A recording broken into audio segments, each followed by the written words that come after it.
Hello everyone, my name is Nicole Miyuki and we are Let's Make Art, and I have a bonus video for you guys that we're going to be adding on to our beginner lettering series.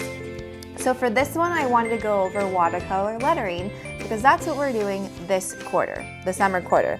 So what I did was I created another PDF that you can download on this page, and on this one what I did was I made the foundation strokes a little bit smaller. So if you've watched our other beginner lettering series, I had the foundation strokes a little bit bigger. So I wanted to show you this is a great way to practice and make them smaller.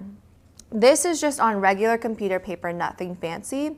So what you can do is you have options. If you would like to practice doing this on this computer paper, you can do that, or you can do it on watercolor paper. So the watercolor paper I'm using, yes I do, is Canson's watercolor paper, but you can use any paper that you have. So the main thing with watercolor lettering that I just wanted to brief you on is that if you're used to the brush pens, unfortunately, you're gonna have to add one little tiny step, but fortunately, it adds a whole new world of options for you. So I'm really excited about that.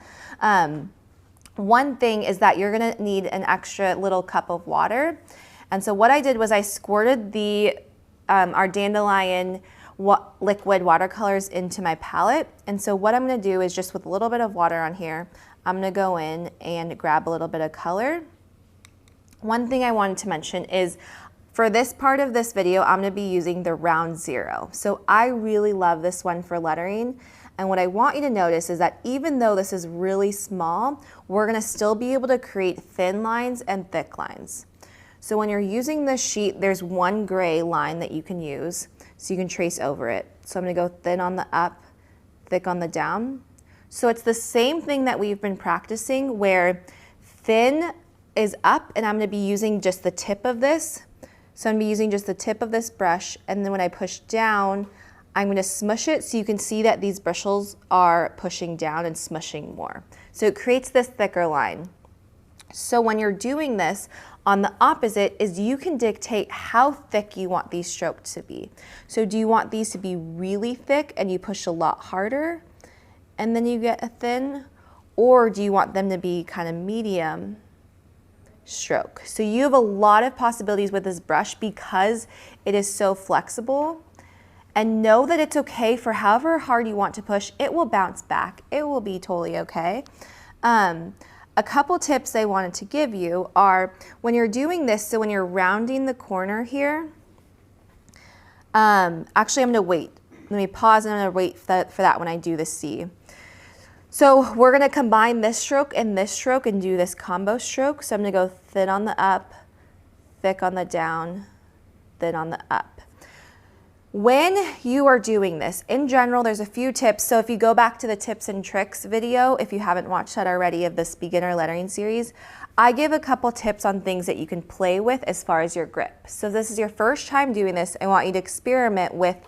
One is the way that you grip it. So I like to grip, no matter what tool you're using, I like to grip closer to the tip of my brush pen so that I feel like I have more control.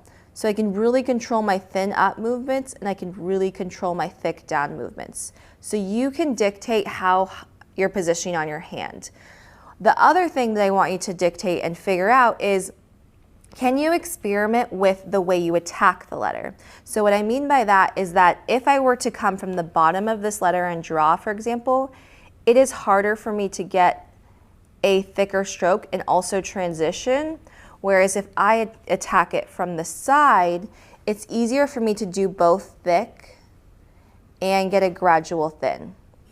So those are a couple things that you're doing it. So it's the same type of technique that you're using as we've learned with the brush pen. The only one difference I wanted to really explain was when you are doing especially your curves, is what happens is when you're doing this, if you, for example, I'm going to show you what might be happening and might be frustrating, is if you do the C and you push too early, that might happen. So what's happening is that if Keenan can come up a little bit closer, is you will notice that if you ever realize that you're smushing the brush like that, that is going to really frustrate you. So my way to teach you a remedy in that is If you wait a little bit longer till you're over this hump, so what's happening is that if I'm pushing here, might be what's frustrating. If I wait a little bit longer, meaning that I go thin on the up and wait till I'm over this hump, and then I push, so right here is the positive of it, is that you will be able to create that thin and thick and it not be so chunky and so frustrating that's not doing what you want it to do. So I'll do it one more time. So thin on the up, wait till I'm over this hump, and then press thick on the down.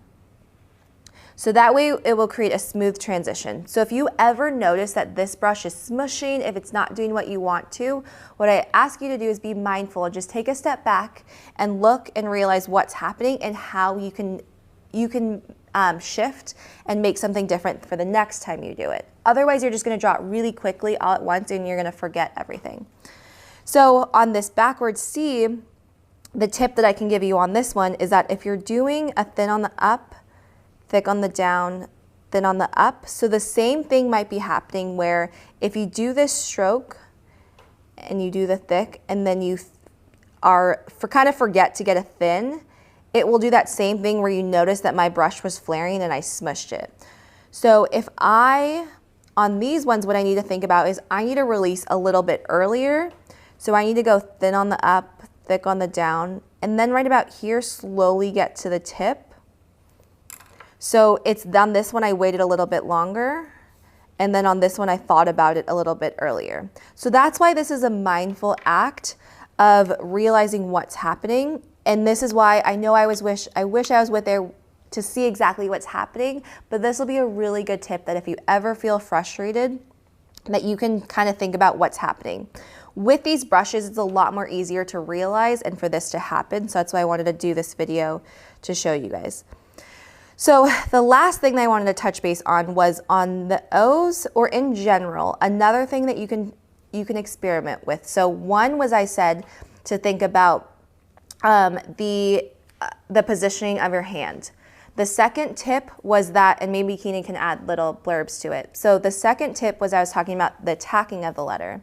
So the third one that I want you to think about, and it's really handy, especially when you're lettering with the brush, is the positioning of your hand. So if you are doing the O, and if I'm at this, maybe it's like a 45-degree angle, if I were to do this, it is harder for me to do this upstroke. So you notice that I'm shaking a little bit. Rather than if I just come a little bit more on top of it, it's easier for me to control and do both down and do both up. So everyone's a little bit different with the angle that they also hold it with, but those are that's another thing that you can experiment to figure out why this isn't working correctly for you. The last one is that a big question that we get asked a lot is how can I figure out to make my hands not shake? One is it's gonna happen and it's okay and it's not a bad thing and there's nothing wrong with your hand. But what I suggest to do is the thin ups are usually the spot that people get really frustrated. So what I suggest to do is when you're doing this is do this motion over and over again. Your hand will start to get accustomed to it and it will feel a lot better. So just do this. So for example, if I were to do this with my left hand and I know I'm shaky, what you could also do is, in addition to practicing that one stroke over and over again, try and do it once. And then if you do it really slow, then do it really fast the next time.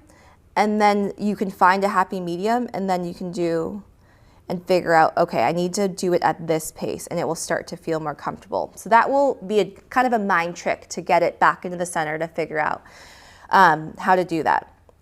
As I was talking, I realized this is a watercolor lesson and I haven't really talked a lot about that. And the reason why is because I didn't want you to get so tripped on the fact that we're learning something completely new. So all you saw that I was doing, it was I just continuously dipped my brush into here and then went to it. one tip that I can give you is a question that might come up is, what's the ratio of water to watercolor? How much do I do? I'm not really sure.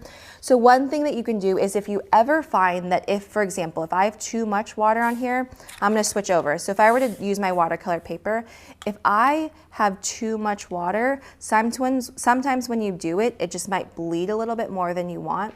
That's not wrong, but if you ever find that, just don't dip as much in it, or when you do dip, just hit it off the side and try get a little bit less off. Or sometimes what I do, if I have a paper towel, I just dab into it and kind of roll, so I just don't want as much. Or another tip is if you ever feel like you have too much water, is just kind of rub off to the side and get a little bit off, so then you can start and go from there. The other thing that I've seen that I know that can get frustrating is if you, if you do want to create a lighter color. So the beautiful thing about watercolors is that you can create a lighter color. So what's happening is I really like that light color, but the problem is that if I add way too much water, is when I first do it, is it bubbles up. So let's see if Keenan can get a close-up of it. Is what happens if I have too much water, let's see. And you can see that at the bottom, it's ever so slight, but if you see it kind of droops at the bottom. So what happens is that the minute I go and draw, it just explodes and does its own thing. Rather than if I don't have as much water, maybe if you still want to create a lighter shade of that, what you can do is you can roll off into it. So you still have it on there, but if you look at this really closely, it's not a ball at the bottom, and you can still draw and still get that lighter color. It just won't explode the first time that you hit it. So that's one thing that you can dictate when you are doing lettering. But as you saw, I wasn't thinking so much about that as I was going through it. I was just going for it. So know that when you're first experiencing with watercolor lettering, it has its own world of things. It's a little bit different because it's a different variable that you're working with. Allow it to move and breathe and do its own thing, but also know that there are a little bit tips, and you can always reference this video if you need to know how you can kind of remedy what you're doing at home by yourself.